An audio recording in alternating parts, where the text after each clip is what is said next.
Good evening दोस्तों। पिछले class को हम आज आगे बढ़ाएंगे।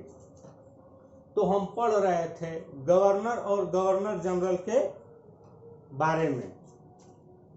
तो इसकी न्यू जो है वो 1757 ईस्वी में प्लासी के युद्ध के बाद अंग्रेजों के विजय के फलस्वरूप पड़ी और 1757 ईस्वी में बंगाल का गवर्नर बनने वाला प्रथम अंग्रेज था रॉबर्ट क्लाइव, जो 1757 से 1760 ईस्वी तक था और 1760 ईस्वी में अल्प समय के लिए हालवेल बंगाल का गवर्नर बना और 1760 ईस्वी से 1765 ईस्वी तक वेंसीटाड बंगाल का गवर्नर रहा और 1765 ईस्वी से 1767 ईस्वी तक रॉबर्ट क्लाइव पुनः बंगाल का गवर्नर बना। 1767 से 1769 ईस्वी तक वेरे लास्ट बंगाल का गवर्नर रहा। 1769 ईस्वी से 1772 ईस्वी तक वारेन हेस्टिंग रहा। हालांकि ये आगे भी रहा, परंतु 1773 रेगुलेटिंग एक्ट के तहत बंगाल के गवर्नर को बंगाल का गवर्नर जनरल कहा जाने लगा।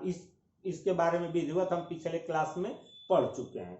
तो बंगाल का आखिरी गवर्नर वारेन हेस्टिंग और बंगाल का प्रथम गवर्नर जनरल वारेन हेस्टिंग, और ये 1785 ईस्वी तक रहा। 1785 से 86 ईस्वी तक अस्थायी रूप में मैकफर्सन रहा और 1786 ईस्वी से 1793 ईस्वी तक लॉर्ड कॉर्नवालिस का कार्यकाल हुआ।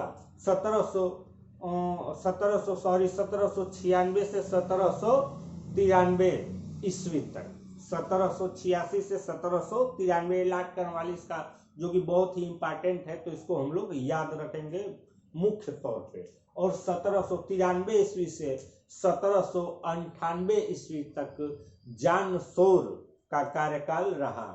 1798 ईस्वी से 1805 ईस्वी तक लॉर्ड वेलेस्ली का कार्यकाल रहा और 1805 ईस्वी में लॉर्ड कॉर्नवालिस को पुनः बंगाल का गवर्नर जनरल बनाया गया, परंतु अल्पकाल में ही उसकी मृत्यु हो गई।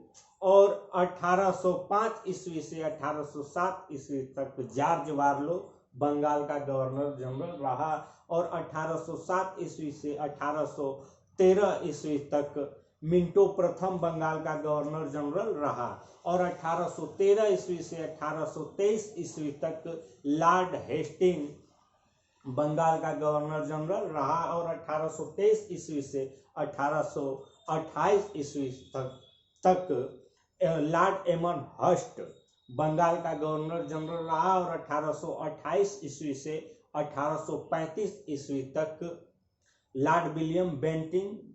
और इसी के कार्यकाल के समय 1833 में चार्टर एक्ट आया, जिसके तहत बंगाल के गवर्नर जनरल को पूरे भारत का गवर्नर जनरल बना दिया गया।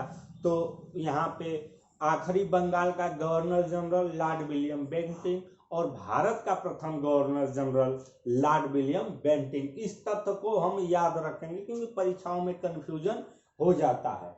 अब हम उसके आगे पढ़ेंगे। यहाँ तक हमने पिछले क्लास में कवर किया था। तो इसके आगे चार्ल्स मेटका 1835 ईस्वी से 1836 ईस्वी तक ये भारत का, अब बंगाल का नहीं, अब भारत का गवर्नर जनरल रहा, क्योंकि 1835 ईस्वी से बंगाल के गवर्नर जनरल को भारत का गवर्नर जनरल कहा जाने लगा। तो चार्ल्स मेटका 1835 से 36 ईस्वी तक भारत का गवर्नर जनरल रहा। इसके सिर्फ इसलिए याद किया जाता है कि इसने प्रेस पर से जितने भी उन पर प्रतिबंध लगाया गया था उससे मुक्त कर दिया, इसलिए इसे भारतीय प्रेस का मुक्तिदाता कहा जाता है। अक्सर ये क्वेश्चन वन लाइनर इसका आंसर है, कभी कभी पूछ देता है, तो हम याद रखेंगे चार्ल्स मेटका को क्यों याद किया जाता है, तो भारतीय प्रेस के मुक्तिदाता के रूप में याद किया जाता है। और 1836 ईस्वी से 1842 ईस्वी तक भारत का गवर्नर जनरल ऑकलैंड रहा और इसके जो मुख्य बातें हैं, इसने 1839 ईस्वी में कलकत्ता से दिल्ली तक के ग्रैंड ट्रंक रोड का मरम्मत करवाया। और इसी के समय भारतीय छात्रों को चिकित्सा की पढ़ाई करने के लिए ब्रिटिश संसद द्वारा अनुमति मिल गई।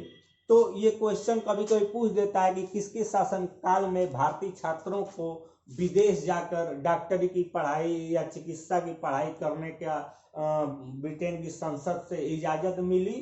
तो हम ऑकलैंड को याद रखेंगे। और ऑकलैंड के बाद आता है लॉर्ड एलन बरो, जो 1842 ईस्वी से 1844 ईस्वी तक भारत का गवर्नर जनरल रहा। और इसके समय दो तीन मुख्य बातें हैं जो बहुत ही इंपॉर्टेंट हैं। 1843 ईस्वी में इसने पूर्णतः सिंध को विजित कर लिया।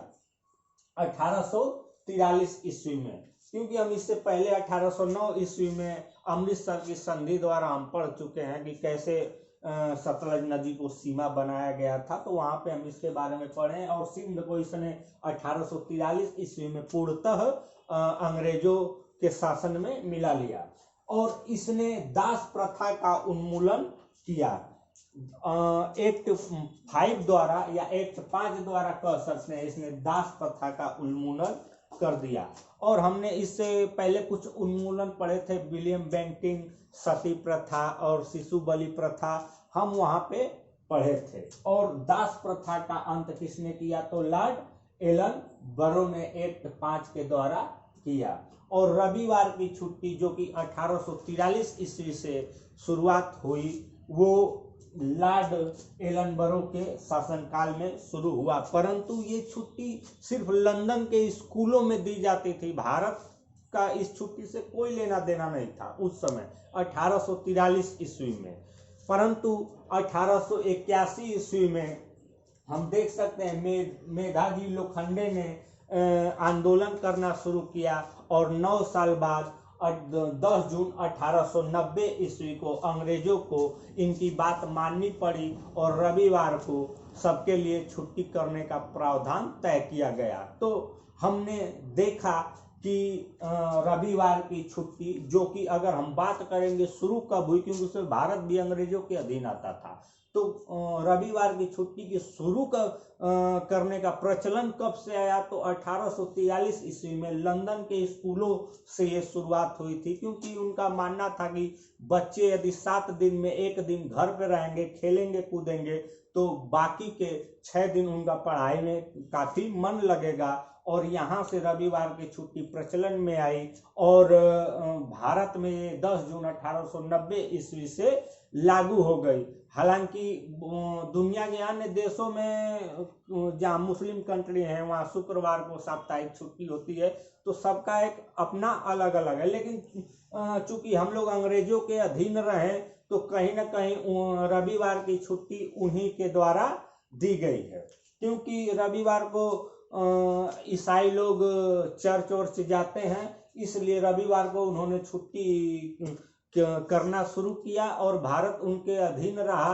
और भारत ने भी उसी प्रचलन को अपना लिया जो अब तक चल रहा है। तो हम इस चीज को याद रखेंगे। यदि भारत का बात करेंगे हम लोग, तो 10 जून 1890 ईस्वी को याद रखेंगे। लेकिन अगर रविवार की छुट्टी की प्रचलन की अगर बात करेगा, तो 1843 ईस्वी लॉर्ड एलन बरो को शासनकाल को हम लोग करेंगे। उस समय लंदन के स्कूलों में ये छुट्टी शुरू हुई थी।